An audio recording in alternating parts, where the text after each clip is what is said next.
وبيقول كمان انه يعني يا ريت بعض افراد النخبه في تعاملهم مع الشعب المصري ورؤيتهم ليه وتقييمهم ليه يكون عندهم، مش هقول قدر من المعرفه، قدر اكبر من المعرفه، لكن على الاقل قدر اكبر من التواضع الانساني.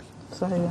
لانه انا كنت في ندوه الاسبوع اللي فات بتكلم عن الديمقراطيه عند طه حسين، فهب عليا مجموعه من الكبار لا والشعب المصري شعب امي وكذا كذا. طب سنه 24 كانت الاميه في مصر فوق 98%، ومع ذلك انتخابات 24 اللي جاب السعد زغلول المثل في ورئيس الحكومه اللي اجرى الانتخابات سقط، يحيى باشا ابراهيم. يعني المشهد اليوم، يعني انا النهارده انا قدام بيتي مدرسه الصبح والله الساعه 8 سيدات وناس عواجيز وناس كبار واقفين في طوابير انهم يقدروا يقفوا هذه المده على رجليهم.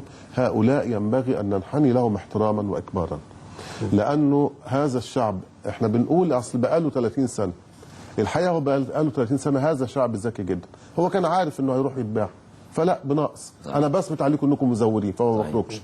وانه اظن ان هذا الشعب في عدم خروجه في الانتخابات على مدى العقود الماضيه كان يقول للحاكم انت مزور، كان يقول للحكومه انت حكومه مزوره، كان يقول للحزب الحاكم انت حزب فاسد. اليوم لانه يثق في العمليه الانتخابيه بيخرج.